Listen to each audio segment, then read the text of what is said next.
Magtatrabaho na naman pala tayo mga brad. Magtatrabaho na natin dyan mag-isa ako ng Tillings at itatambak. Kaya naman nandito na naman kami. Kaya kung pwede lang po sana halina't samahan niyo akong panoorin ng video na to. Tara!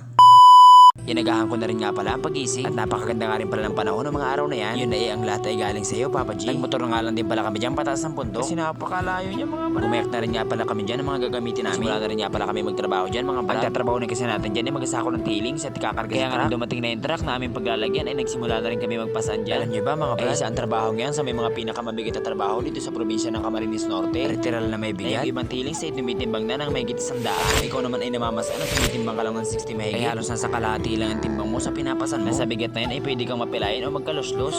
Apakabigat kasi. Joke lang. Medyo malayo-layo rin nga pala yung pinagdadala namin ng mga Tillings. At may dadaanan ka pa dyan para mga hagdan-hagdan pala yan. Diyos me. At tinakit nga din pala namin yan sa andamyo. Pero bago nga po pala tayo magpatuloy, shoutout na muna natin po sila. Sonny Reyes at kay Romel Salipsip from Nueva Ecija. Kay Jeric Adige from Laguna. Jan Paul Simasio. At sa mga gusto nga po pala magpa-shoutout dyan ay mag-comment lang po kayo sa comment section. Para sa next video ay kayo naman po ang mag-shoutout natin. Balik na tayo go. Kaya nga nung matapos kami sa taas ay tinawagan na rin kami para kumain. Kamu dyan. Sit down.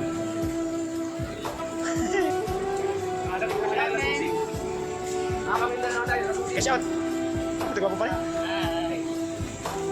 Oras ng merinda? Oras ng merinda.